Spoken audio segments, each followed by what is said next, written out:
Jeffrey M. Smith is the best-selling author of Seeds of Deception and Genetic Roulette, a filmmaker and leading spokesperson on the health dangers of genetically modified foods. He's the founder of the Institute for Responsible Technology, and he's traveled to 45 countries over the last 22 years, exposing the devastating impacts of GMOs and Roundup and the ways in which the biotech industry has tried to cover up the evidence.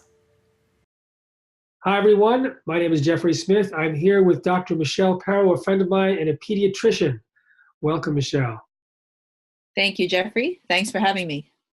Now, Michelle, you've been a pediatrician for over 35 years, and you've been named one of the top pediatricians in America many times. I saw those plaques when I visited you. And you have been aware of changes in the health of children and families that occurred some years ago and made a connection between the food supply. And I think what we're going to do today is, first of all, verify, use your clinical experience, which is amazing. I love hearing your stories, to verify and nail down the impact that food and pesticides are having, and then what you can do in addition to changing your diet. Now, I know this is a lot of this is in your book with Vincent Adams called can you tell us the name and subtitle of the book so I get it right? Absolutely, Jeffrey. Thank you. What's making our children sick? How industrial food is causing an epidemic of chronic illness in children, and what parents and their doctors can do about it. Published by Chelsea Green. Chelsea Green. So tell us, let's figure out how you figured out what was going on, what were the changes you were seeing first in your patients, and then how you were able to identify GMOs and glyphosate, and what kind of clinical evidence you have that can convince others that, yes, in fact, this is the reason. So this journey for me, as you mentioned, I've been doing this a long time, Jeffrey, and approximately 15-ish to 20 years ago, I recognized, as so many other pediatricians recognize as well, that our kids were sicker. And it wasn't just one issue where they were sicker across the board, whether we were talking about asthma, allergies, food intolerances, food allergies, issues regarding behavior, and neurologic dysfunction, what we call neurocognitive disorders such as autistic spectrum, processing disorders such as auditory, visual processing, things that we weren't even trained in as pediatricians decades prior. And also mood and mental health issues. It was global changes. And at that time, I was working with a group of gals here in Marin County, where I'm located, to stop the spray against a light brown apple moth here in the entire coast of Northern California. And not to go into the entire story, but these gals needed a pediatrician. I stepped forward reluctantly, and they did all the work. I just kind of went along for the ride, drank a lot of coffee, and they stopped the spray. And through these smart gals, and I'm still friends with this amazing group of women, and they're still active in the community. One gal, I'll give her credit, Lisa Krause, who co-founded Moms Advocating Sustainability with Debbie Friedman, two of my mentors and role models, said, "Hey, Michelle, what do you think about GMOs?" And this was in about 2006.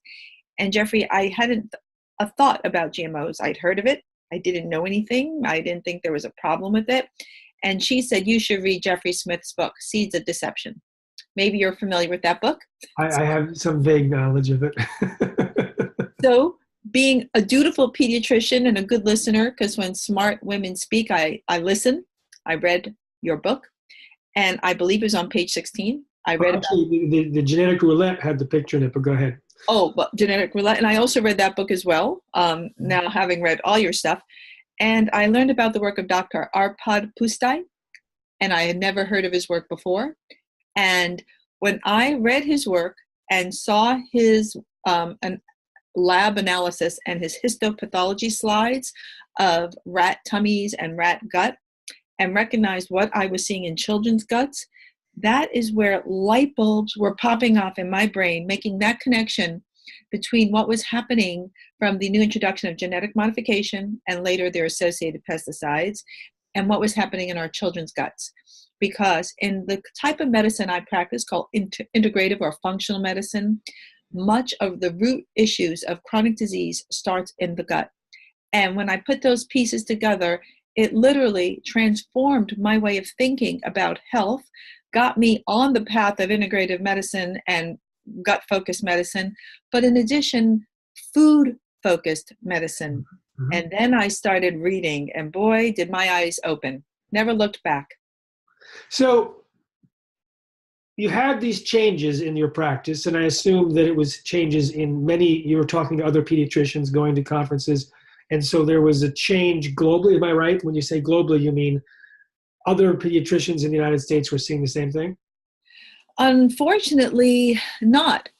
It's not to say I know. But in terms of the problems. In terms of the problems, yes, absolutely. Pediatricians, they're caring, they're child advocates. They're seeing these problems too: autism, gut dysfunction, autoimmunity in children, etc.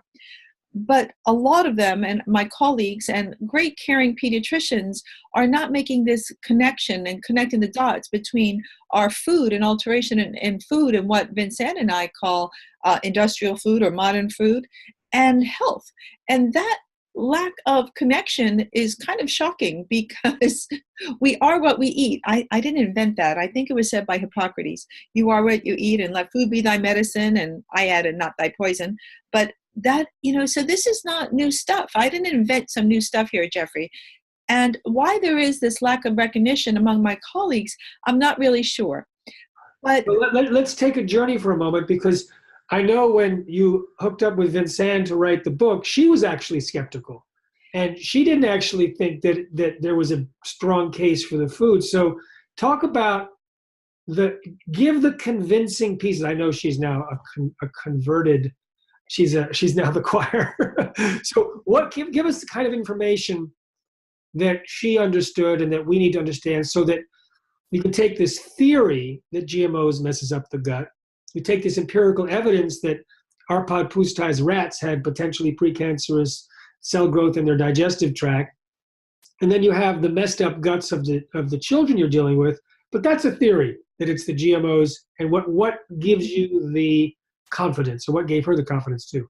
Yes. So when Vincent and I began this journey about 4 years ago, she was filled with skepticism, and we've done so many talks together, so many webinars and interviews. I feel comfortable talking about her viewpoint on this. And she said, there's no way. If this were true, why wasn't this mainstream? And it took some convincing and her own curiosity and digging into the literature that finally convinced her. But what really did the trick, she said, well, Michelle, if this is so true, why aren't doctors talking about it? I've never heard of these theories about food and their relationship to health and the things that I was talking about, which are commonplace now: leaky gut, intestinal permeability, dysbiosis, which we cover in the book. And what happened then is she agreed to write the book together. She said I needed a book. I said I've been trying to write one. She helped me do it, and she's a phenomenal author already and had published 6 books in her field of Tibetan medicine. So serendipity, and I was so lucky to have Vincent writing this together. We interviewed my patients, and we interviewed about 20 of my patients, variety of ages, males and females from different parts of the Bay Area, with a variety of chronic disorders. The children I cared for in the Institute for Health and Healing, where this took place, were very sick and with a broad palette of disorders. And Vincent, through her process of interviewing and what she does in medical anthropology and ethnography, after a few patient stories, she began to hear what was going on and how so many kids got better by changing their diets. Now, we talk a lot about it wasn't just a dietary change in chronically ill kids. There were many things that I had to do. But what she did hear was that when diets were changed, particularly from non-organic to organic, that family members' health improved, and not in insignificant ways. Some of the ways were dramatic. And this is where she began to do her own shift. And Vincent, being a curious, brilliant academic, needed to learn that herself, and she did. And then her view changed completely. You said family members. So this is an interesting thing where you're let's say you're treating the young boy, Mm-hmm. and you say family members got better, not in insignificant ways, but you're not treating the family, you're treating the boy. So how does that work? So, my patient, let's say I have a kid with autism, and kids on the spectrum have a huge amount of health issues, and that can be dealt with, rather successfully. But in one child that I had on the spectrum, and they lived in a heavily sprayed area in the Central Valley, a dad had only 20% kidney function. He had it, his mom had it, and his brother had it. And they thought it was genetic, as you'll often hear. And so the dad, because the family went organic and their budget for food went up, the dad stopped eating out. He just went organic. And lo and behold, 8 months later, on a return visit to his kidney specialist, the nephrologist, he now had 80% kidney function, totally demonstrable by lab tests. You can document something called BUN and creatinine, and his return to near normal, which is remarkable. To have near normal kidney function from 20%. To go on dialysis is an awful, awful thing. It's not a good thing. And when the nephrologist asked, the kidney specialist asked him, well, what happened? He said, I went organic. And she dismissed him and said, well, that's not possible. And so that is the most dramatic story I've ever heard regarding organic food. I've heard other, kids whose gassy tummies got better or their moods improved, but this change in kidney function was profound. And it is also resonates with what we're seeing in workers, let's say in Central America, who deal a lot with pesticides and kidney disease and kidney failure. Mesoamerican nephropathy, it's called. There's actually a name for it now. So this was not out of line with what is being now reported in the literature. Yeah, the kidney situation is just horrible among these workers. Such a high percentage are dying from kidney failure. It's awful, Jeffrey. And so, this begs the question that I've asked myself from the beginning. Was it the genetic modification process that was causing the issue? Was it the GM process and the glyphosate, the main active ingredient in Roundup? Or was it the GM process and the Roundup, which is glyphosate plus inerts, that were causing the most problematic? And trying to figure this out, I struggle with it. But remember, we don't just eat, as you know, just GM foods. We eat them with their associated pesticides.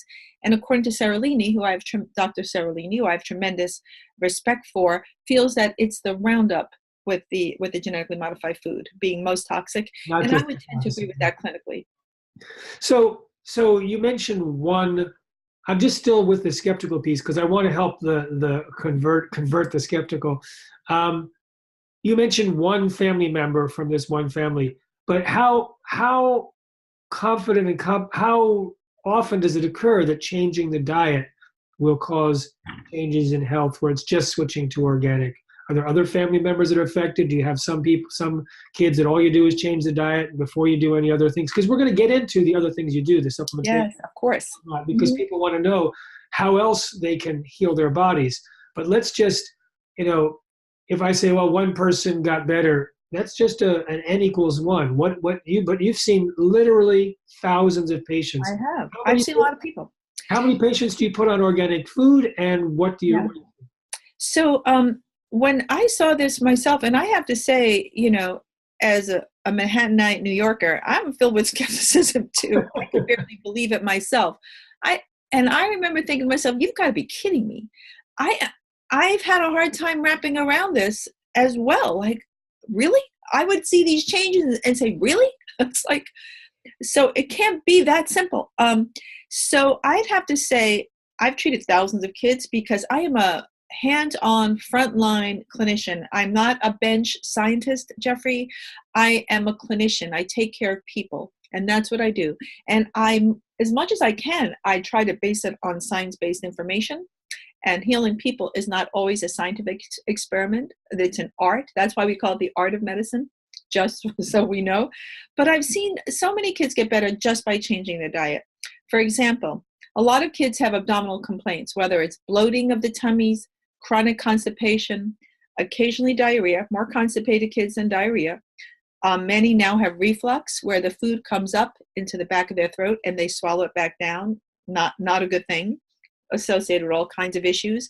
But kids can do fine on these issues, right? There are many kids walking around with this stuff. Those kids, when you change your diet, get better. There's subtler issues. I'm not talking about the kids with, autoimmune disease or autistic spectrum. Let's say kids with just some constipation, problematic, not life-threatening. We want to fix it. Those kids got better. So I saw kids with skin disorders clear. Kids with just, cranky mood, just some mild mood issues get better. How nice of it is it not to have a cranky kid? Have a pleasant child. So these kind of issues that can make family lives kind of that don't go that well, smoother.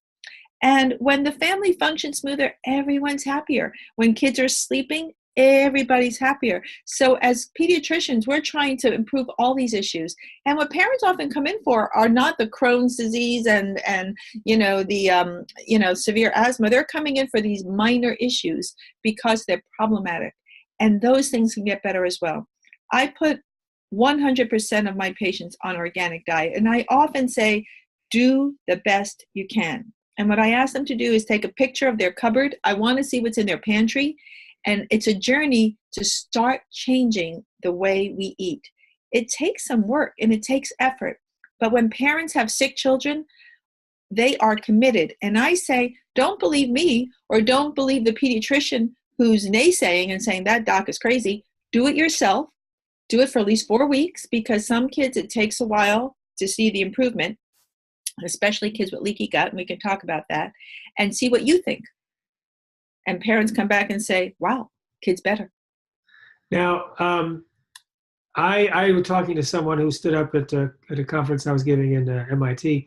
She said, my 6.5-year-old was violent and out of control. I wanted to kick him out of school. I saw your film, Genetic Roulette, changed his diet, and all the problems went away. And I said, how long did it take? And she said, 1 week. And then she said, within a month, I had a new son. Now, I was shocked. I've never forgotten that amazing testimony. How dramatic and how fast are the changes, and what are the kind of symptoms that are most responsive to an organic diet? So I've seen changes occur as quickly as 3 days and as long as 3 months. Now, here's the thing, Jeffrey. You don't know what people are eating. And as kids get older, they go to school, they go to grandma's, they are eating, they're swapping lunch boxes. So some of those longer healing processes, maybe because people aren't 100% on board. The younger the kid, the easier it is to make the changes fully because you're controlling the diet. When you have a kid in middle school or high school, all bets are off. And once they have those car keys, Jeffrey, who knows where they're going. So that's why, people are not lab rats. We cannot control them. This is not a controlled environment. So there is room here. And that's why you may hear 3 days to 3 months. The typically I saw is about 4 weeks. And I think that is also linked to changing everything to organic, because people don't understand when I mean everything organic, I mean the oil that you're cooking in, your spice rack, the things that you have in your cupboard that you use once every 6 months. Those things also eventually need to be replaced out. And people say, wow, it's so expensive. I say, well, use what you have and then see if you can replace it out with organic and try to start to make those switches. And it takes about 6 months. It's not a quick thing. So that is why I think you see this array. And also, as so much of integrative medicine is based on the individual. Individuals have different ways of healing, different microbiomes, different genetics, different epigenetics. So that is why you see this variety of healing capacity. But when parents do these changes, I would say, in my experience, the overwhelming majority of people got better, and the parents got better. It's interesting, the overwhelming majority. I mean, to me, I've seen this thing before over and over again, but you actually have more intensive interaction with thousands of patients. And before we get on to the supplemental things that we can do, what happens when people backslide? Because to me, that's kind of the proof of the pudding that it was, in fact, the food. If someone changes their food, gets better, and then change it, then they go back. And sometimes, does this happen? Is there the backsliding? How quickly do the symptoms come back? What kind of symptoms, et cetera? The backslide thing is very curious because I've done it myself. You eat out, I eat a very clean diet, I eat out, and then I could feel that the food is not clean almost immediately. So what I tell people is the cleaner your diet gets when you eat bad food, and I put that in quotes as well, that some people like myself, I notice it almost immediately. By that evening, I could feel the difference. So your body is so much healthier that it awakens to when you don't eat clean food. So that's a very interesting thing. However, let's say my patients, so I'm treating them for some disorder, and they start falling off and eating out and eating food that is, not organic, etc. I'd say that the therapies we've employed, they lose them, they relapse. They often don't go back to as bad as they were, but they definitely go back. The majority of them, if we get them back on track, will heal quicker than prior. But if I can have employed the best therapies I know how to do, and if people go off track, the gains we've made do not hold. They unfortunately have to stick to this way of eating. Now, with my own colleagues, we have the 80-20 rule. It's informal, and we say, well, listen, if you can eat almost 80% organic, you're probably doing pretty well, because a lot of people eat takeout, and takeout is not clean food. Let's be real, unless you're eating organic takeout, and how much organic takeout is there? So, but there are some kids who are chronically ill who can't even tolerate that. It's very individual, but there is a backslide, but recovery can happen quicker once they're healthier, and they have a healthier kind of soil. Their own gut, their soil is better. There's a lot of comparison between the gut and good, healthy earth. If their gut is definitely better, that we can bring them back better. But I definitely see backslide. And occasionally, I hate to say this because I like to be optimistic, occasionally some kids did the backslide, and it was difficult to bring them back. I have seen that happen as well. The majority do come back, but occasionally it's been very hard to get some of them back. And I'm not always sure why that is, if you want to know the truth. Majority get better. So you said something very interesting, which is a great segue into the additional supplementation. And you said, if they're not eating well, then the additional supplements or therapies don't stick. Is that right? So that, am I doing this right? So if they're eating poorly, then it's not going to work? It can still help, but it won't cure. So if we've got somebody eating well, and I have them various supplements, and we can talk what those are, and they backslide, the supplements will still help them, but it won't keep them as healthy as they were. It's not a magic bullet. Like, oh, I can go eat takeout, at restaurant X, and I won't name any names, but if I take my digestive enzymes, I'll be fine.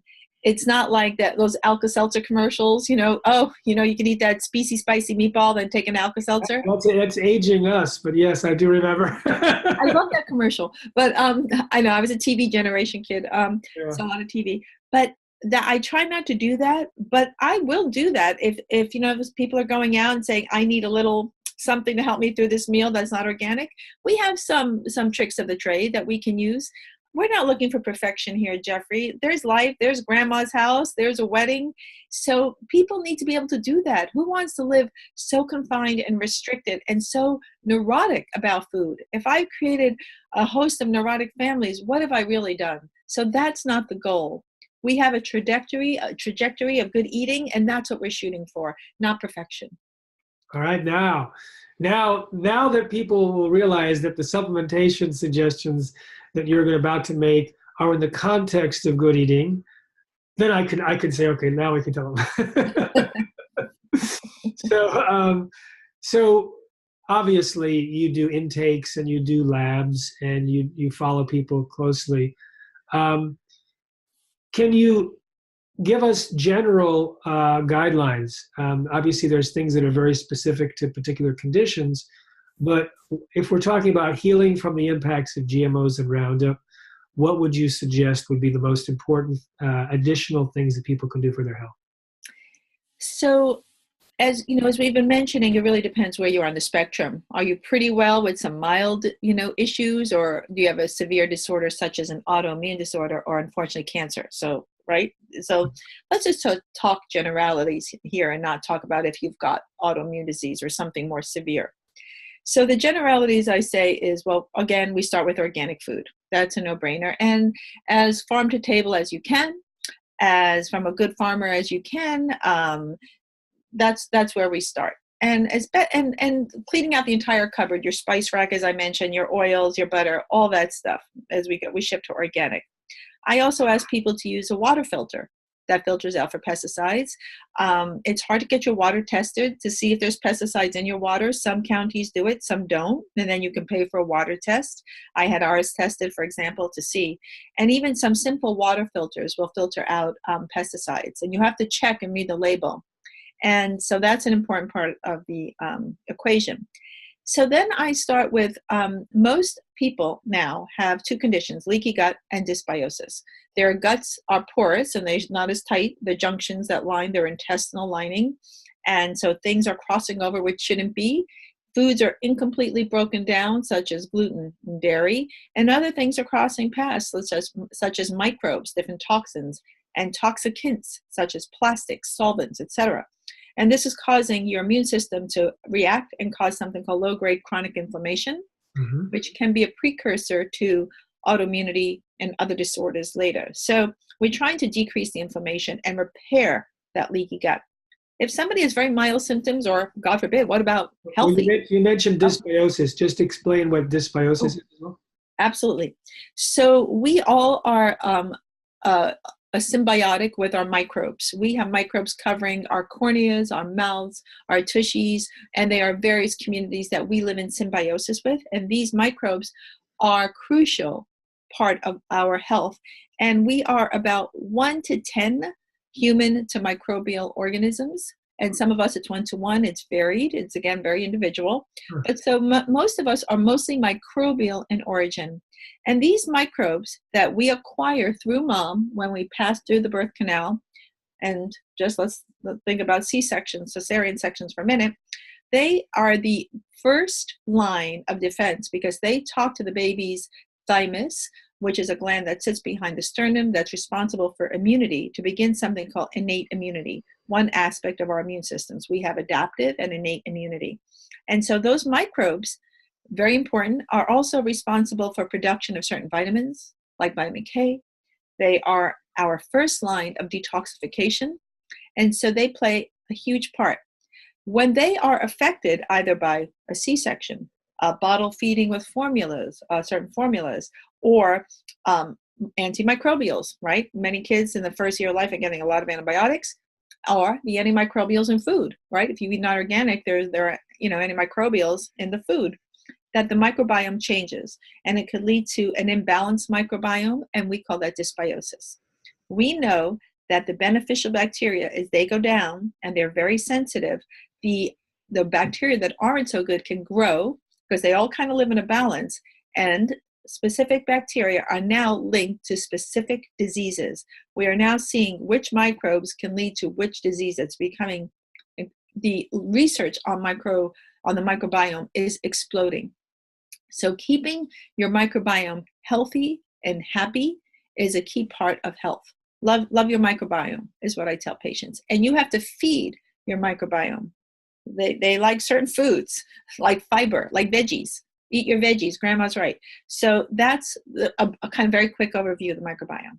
All right, so you got the two things. The general problems that you're seeing are leaky gut and gut dysbiosis, or microbiome imbalance. And we have talked with other people clearly linking GMOs with those two things. You have the Bt toxin poking holes, you have the splitting apart of the cell walls from the glyphosate, you have the antibiotic nature of glyphosate. So now, in addition to removing those toxins and Roundup, what would you suggest that people do to heal the gut and the dysbiosis? So we start with food, and then I talk about healing foods, and there's a variety of non-inflammatory diets people can look, and this is too big a subject if they Google non-inflammatory diet, there's a lot of literature on eating differently. If their guts are inflamed, often initially removing gluten and dairy really does help, occasionally soy as well. Very antigenic or allergy-producing foods, and we're trying to quiet inflammation, correct? And then what we also talk about is, can we possibly add more healing foods in the diet, such as greens? There are various greens that are incredibly healing that you can put in smoothies, particularly for kids, but for everyone. And particularly herbs. Herbs are amazingly therapeutic, like cilantro and parsley, rosemary. Many of our plants can be put in smoothies and are incredibly healing for health and are also detoxifying, particularly cilantro. I eat a little bit almost every day. And you can get kids to start eating these foods as well through smoothies. You can throw everything in a smoothie, and if you use a lot of coconut milk, which is also extremely healthy, it can hide the taste as people accommodate to the taste. And many people say they don't like vegetables. You can begin to introduce them. So this shift in what you're eating is huge. And there are so many healing foods that's where we start. If people does the cilantro, first of all, the herbs, like, they all have to be fresh herbs, or are we talking about the dried herbs that are in the spice things? I would say fresh. I would say fresh herbs when possible. And oh my gosh, I went to a workshop this past weekend that I was speaking at, and I learned more than whatever I had to offer. And we learned how to grow sprouted sunflowers out of some sunflower seeds in like a little plastic box with some soil. It was amazing, so easy, with a guy named Farmer Joe. So fresh herbs are always, and I can almost say, I rarely say always in medicine, are always better than dried herbs to have them fresh with the nutrients. And you can grow them in your kitchen window. And if you can do some sprouted sunflower seeds, so nutritious, so healthy, and throw those in your smoothie, it's a powerhouse of a drink. And these fresh sprouted seeds that I tasted over the weekend, super cheap to make, were delicious. And filled with protein also for vegetarians. You talk about super nutritious and you talk about the herbs. We're still talking about the healing from the gut, the leaky gut, and from the gut dysbiosis. How do these herbs affect those two things? So the herbs can provide a healing for you by helping you detox some of these toxins quicker. And if you're really going to heal leaky gut, you need to do some reading or work with a practitioner. So there are certain herbs that are more healing for leaky gut than others, such as licorice. So it's called a deglycerinized licorice, DGL. Marshmallow root is very healing for the gut.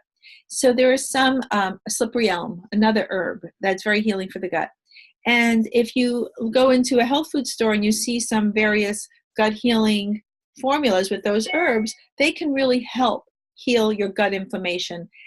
Sometimes it's not so easy, Jeffrey, to do this on your own, and it's easier to work with a holistic practitioner, holistic nutritionist, a naturopathic physician, and a functional medicine doc.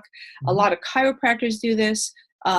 Traditional Chinese medicine practitioners do this. So you can often need guidance, and some people can do it on their own, watch some YouTube videos. This is not rocket scientist. It just depends on the individual. So there are herbs that will help heal that leaky gut. In addition, we can bring in various things such as amino acids can be healing, and there are formulas with that.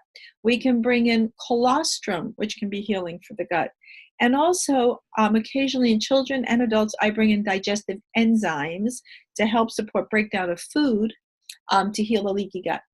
And occasionally we have to balance it. Now, there are other techniques I do to heal this gut inflammation. In addition to the herbs, the supplements, I use a lot of homeopathics. But that, I think, is really hard to do without a practitioner. Just for me to tell you what homeopathics, you really need to work with someone. So I won't go into my homeopathic approach because I think you need a practitioner. It's hard to do on your own. But those healing herbs, you can do at home on your own, and the gut will heal. And remember, you're removing the offending agent as you bring in these healing herbs and supplements. So you're decreasing the toxic load. And the body has an innate ability to want to heal itself. So if you supply it with the nutrients to heal itself, it will. So you remove and you replace as we restore. These are kind of the tenets of functional medicine. Anything besides those herbs that you'd recommend? Oh yeah. Homeopathy? So there's so many things. I've used humic acid before, and humic acid and fulvic acid are used in cattle, for example, to heal their leaky guts and dysbiosis. A livestock loss and livestock issues that are fed GMOs and Roundup, fed feed, it's a massive problem right now. And I've seen slides from a particular vet, his name is Dr. Ted Duttmeyer in Canada, of his cattle before when they were eating GMO feed with Roundup and non-GMO Roundup feed, and the results were remarkable, how sick these cattle were and how much better they got. So they use humic acid a lot. There are products on the market. I don't have any vested interest in any particular product, like a brand name, but humic acid can also restore some of this, the balance of the microbiome. So we have some herbs, we have humic acid. There is also a beautiful herb, believe it or not, instead of spraying it, I'd eat it, is dandelion. Dandelion, which the Latin name is taraxacum, is an amazing herb to heal the gut. It's a detoxifying herb, and I also use that one homeopathically. And it turns out that Professor Seralini, that we had discussed previously, had studied this herb in healing toxicity from GMOs and glyphosate. So I use a lot of taraxacum in my practice as well to get guts healthy. And I also carry it around with me when I'm eating out. I take some. So we can use that. So we have our supplements, we have our herbs, we have things like taraxacum. And then I always bring in either fermented food and or probiotics purchased. You can make your own fermented food at home. It's easy. I'm no Martha Stewart and I do it. Or you can buy probiotics to restore the natural, your microbiome. And that becomes a bit of an art as well, which probiotics to take, because there are hundreds now when you go into the health food store. So I try to get, gear what probiotics you need, and hopefully based on your microbiome analysis. And we can talk a little bit about lab data as well. So those are some of the tools I start to use as we begin to heal the gut. Does that make sense? It absolutely makes sense. And I wanted to get, because you deal with thousands of patients, let's say you take someone, and this, I'm not sure you'll have the data to be able to answer this question, but that's never stopped me before. I know that about you. That's true. So let's say you have patients that have the leaky gut and the dysbiosis, and you just put them on an organic diet. And then you take that same patient or a counter patient, a control or an experimental group, and you give them the marshmallow and the licorice and the humic acid and the sauerkraut and all that stuff. What would you predict? What would you predict would be the difference in terms of recovery, in terms of the speed of recovery and the amount of recovery? I'm just wondering, because there's a lot of herbs that you mentioned, and it's like, well, how important is it in the healing regime? Yeah, this is a good question, Jeffrey. And of course, I keep going back to it's individual, but I feel that the sicker you are, the more you need. So if you have a minor problem, you're just gassy, you have nothing else going on, I think you change your diet, you're going to get better. You just go organic. Chances are it's going to resolve. If you have, let's say, well, you've got IBS, you've got reflux, maybe your blood pressure is elevated, maybe you have high cholesterol, and you're pre-diabetic. Honestly, I think you need more help than just changing your diet. Yes, absolutely. But here's where we have to start intervening. So now we have a patient who has more chronic disease. They have more chronic things going on. It's not so quick just to heal with food. Can they? Potentially, yes. Will it take a lot longer? Absolutely. It might take 6 months. And as they do other things as well.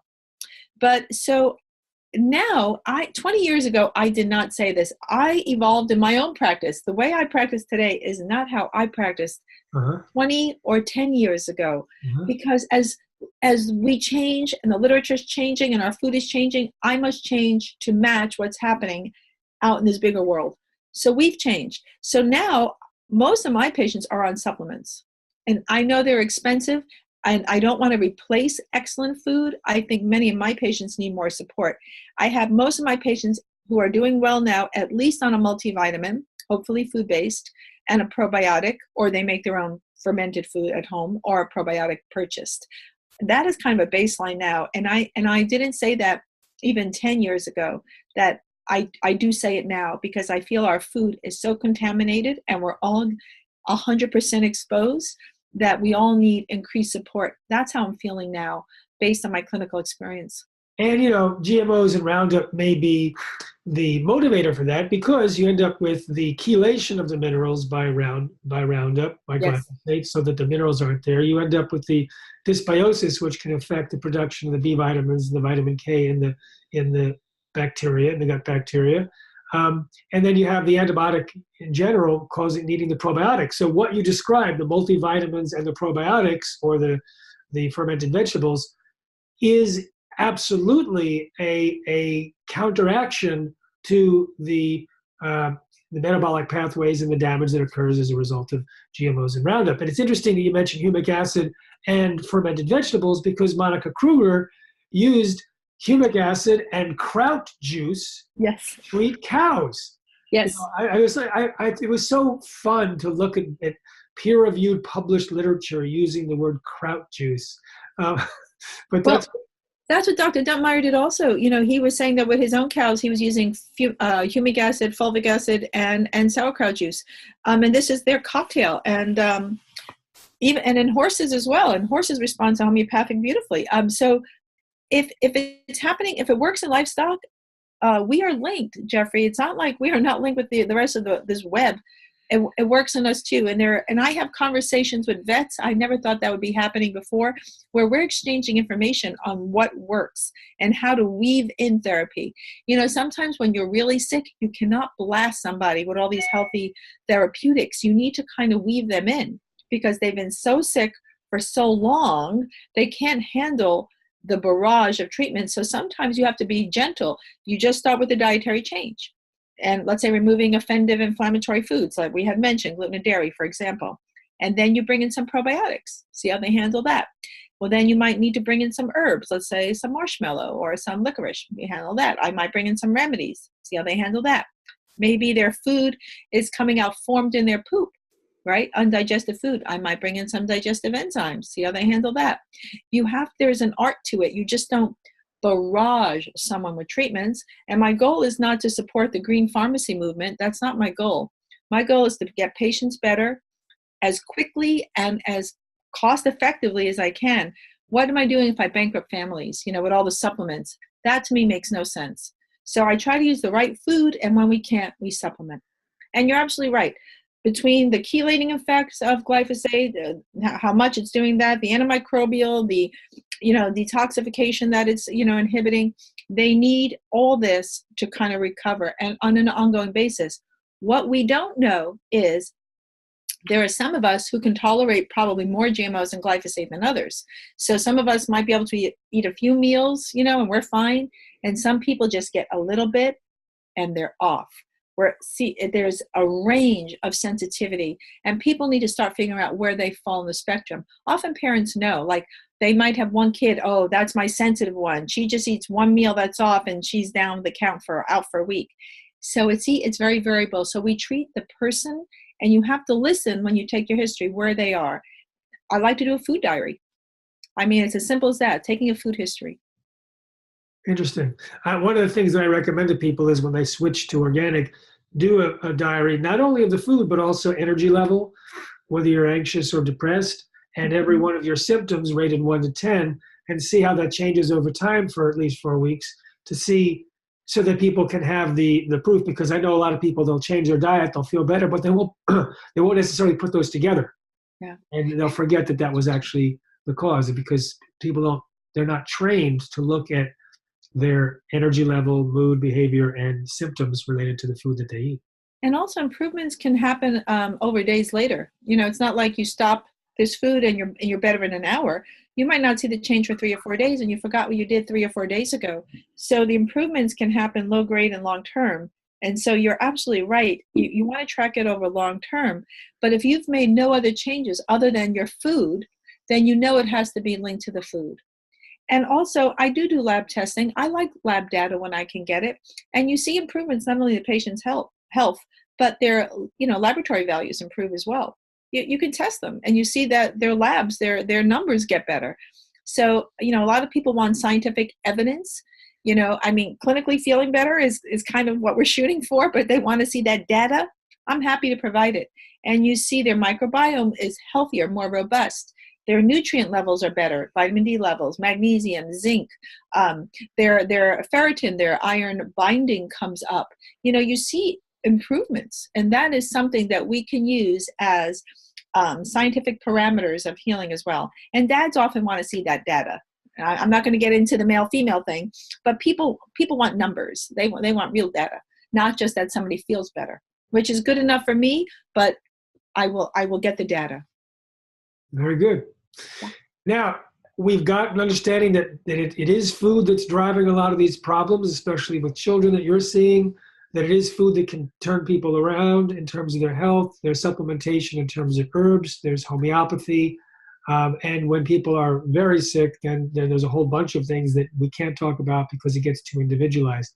Is there anything else you want to share with this audience that's looking to us to figure out what they can do in their life and lifestyle to prevent the impact of GMOs and Roundup and to help the body build up and recover from its impacts? Yeah, this is a great summary question, Jeffrey, because what I tell my patients to do is that you have to become an active participant in your own health. And you are a player in this. This is not a patriarchal system. You are a key member of our health team. I might be providing the umbrella, but you're doing all the work. So that's the first thing. Number two is that this idea that we're being protected in our food is not accurate. So that you have to realize that our food is not protected, and there's the fox guarding the hen house.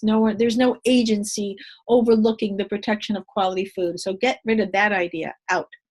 Then other thing I say is this organic concept that it's more expensive if I eat organic. Not necessarily true. Get rid of that concept. You have to cook more. People don't want to get in the kitchen, Jeffrey. I see it over and over again. Every community, every age group. I don't know what that's about, but and it's not just women, men, children, everyone in the kitchen. It's not just mom. And everyone should be prepping food. And there are ways to do it that are more affordable. And we've actually come in under budget when we've had schools, for example, switch to organic food. You have to switch your buying techniques. Processed food and takeout doesn't work. You have to make it from scratch. And if you buy in bulk and make it in from scratch, this idea that organic is more expensive may not necessarily be true. So let's get rid of that concept. So yes, cooking and stopping processed foods. It's not okay if you eat chips, but I switched to organic chips. You want to really switch the mindset of processed food not being the healthiest of foods. So it's more than just organic. This is a long-term journey. And I tell people, we're going in for the long game, not the short game, people. We want to see health effects improved over time, and these changes take time, and we have to undo cultural beliefs. I grew up eating TV dinners, right? That was a cultural mindset that we have to shift. So we do that. And this idea is that we also have to change not only our internal milieu, but the external environment. What we bring into our homes, the cleaning products, the shampoos, the personal care stuff. We have to raise our consciousness, and we can't be sheep. We have to read labels and say, wait a minute, what's in this stuff? What is PEG? What are parabens?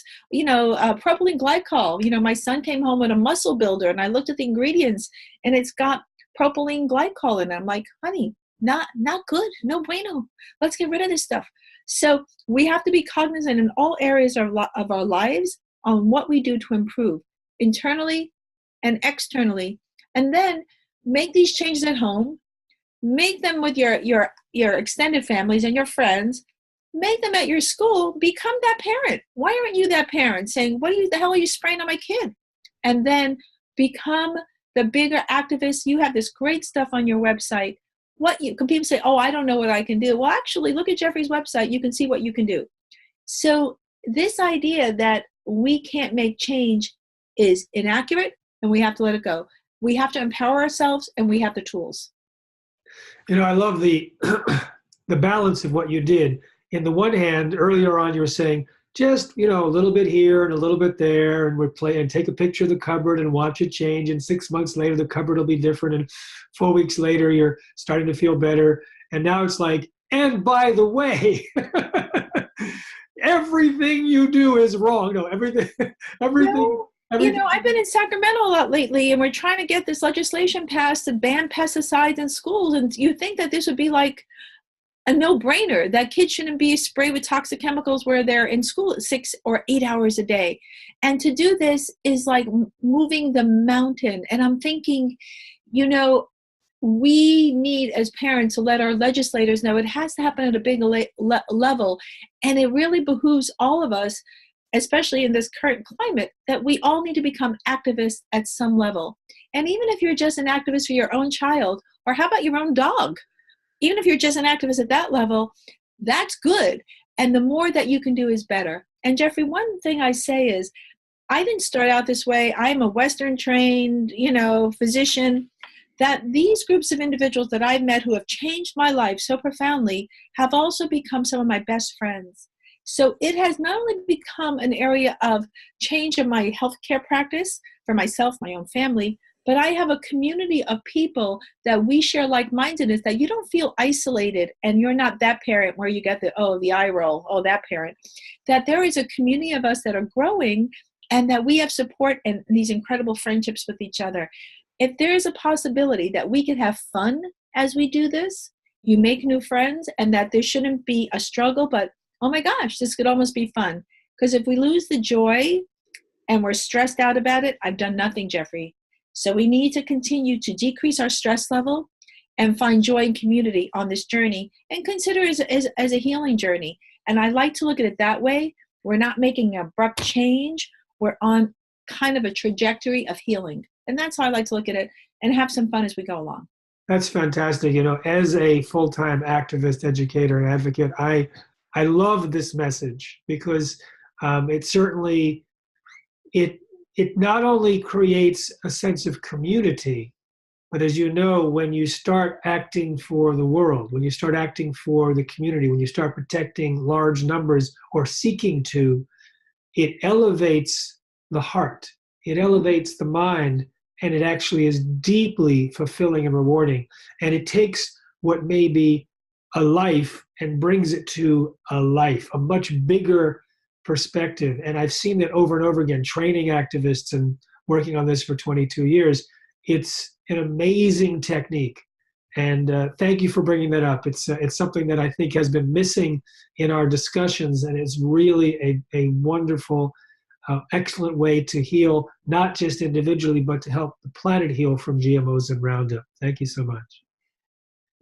Thank you, Jeffrey. I echo your sentiment completely. I've felt it in myself.